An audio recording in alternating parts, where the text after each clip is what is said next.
Changer de pub de star, bien sûr. Présente Gasherman contre Cochonnet. Un truc de humiliation, de humour et d'une simple vengeance. Pour appeler mon prince, on appelle ça Cochonnet. Là commence dans un vol, Gasherman le voilà. Il commence à observer un mariage et quand on en voit un, il commence à lancer des lancelots pour arroser les mariés. Tout mouillé, poule mouillée.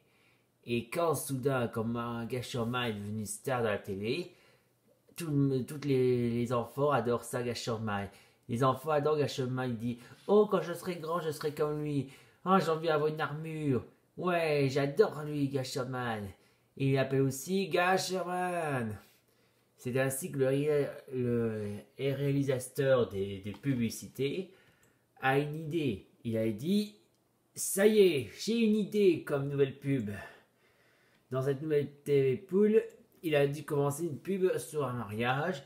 Il commence à dire aussi l'histoire d'une personne qui dit: ouais. Et le petit garçon dit: je hais les mariages, berk. Mais quand soudain, il a quelque chose, un truc de son goûter au fraîche du métal. Il appuie sur le bouton Gela et ensuite il active ouverture du chocolat à geler. De la gelée au chocolat, on le prend et cram, et après il devient en pensée imagination de Gasherman, arroser les mariés.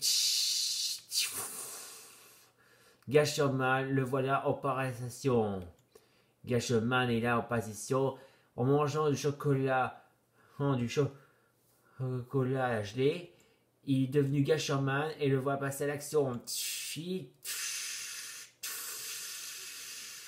Trempé. Et voilà, le garçon là redevient normal. Et il dit: j'adore faire ça.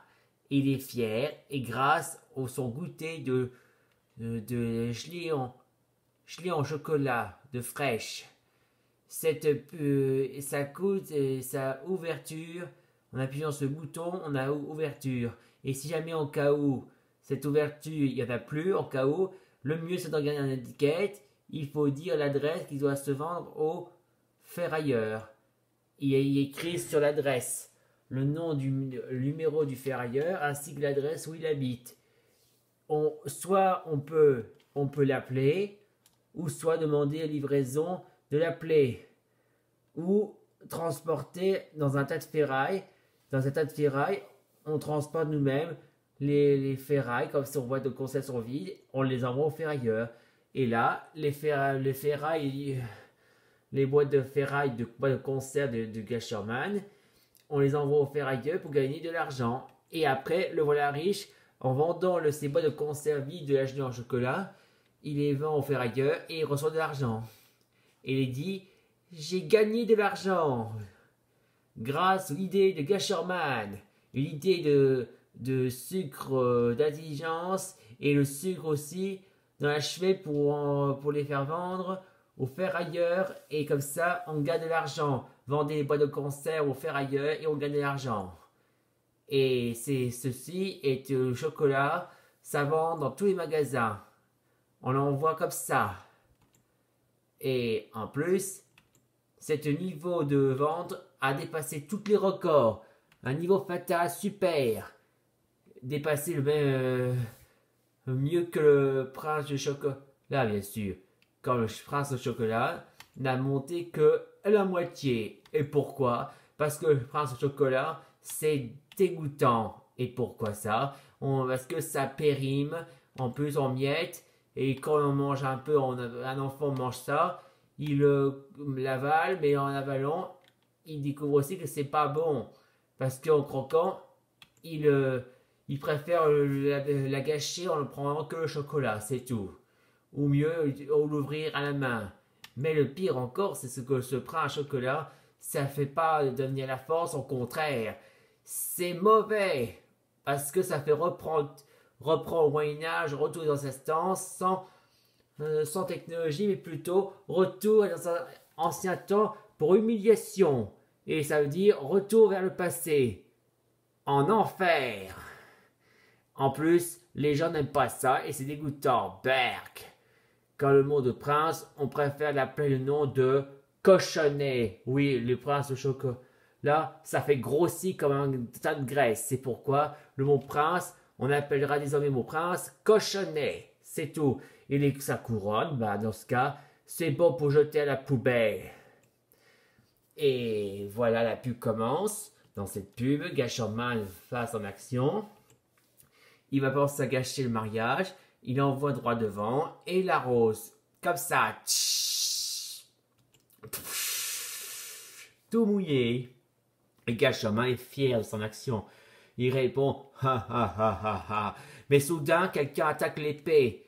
C'était le prince chocolat, mais en vérité, c'est lui, le cochonnet, bien sûr. Il veut se venger pour avoir pris la place de ce publicité. Et là, il dit tu vas mourir. Il veut décider de l'envoyer un coup de l'épée en voyant l'attaquer. Mais par accident, il marche sur un pot de banane et pouf, ouah, pouf, il flaque d'eau et hop, ça glisse droit dans le champ de blé. Et le pire, il y a la fumée et il y a une moissonneuse. Et ça va arriver droit sur le cochonnet. Et il crie ah, trop tard. Et il est mort, inspiré dans la coupe du moissonneuse. Et le voilà mort, saigné par terre. Et vous comprenez, les enfants, quoi qu'il arrive, ne mettez pas au milieu du moissonneuse, sinon vous risquez d'être la mort sans mort. Ceci est une fin de l'histoire, mais ceci, je la conseille à tous les mineurs et aux majeurs. Ne faites pas comme ce cochonnet, ou sinon, vous finirez par la poisse et vous pourrez être aspiré dans une moissonneuse et vous mourrez. Fin de la pub. Et là, le réalisateur dit « Parfait !» Fin de l'histoire de Gasherman. Une leçon qu'il faut faire attention. Si vous, les garçons, si vous devenez comme des princes, vous vous appellerez des cochonnets. Et si vous serez comme ça, eh ben vous porterez la poisse. Mais si vous faites jouer avec des anciens temps, jouer des Moyen-Âge, jouer avec des médiévales, vous risquez de retrouver dans un enfer, l'enfer de cauchemars de la peur de l'imagination.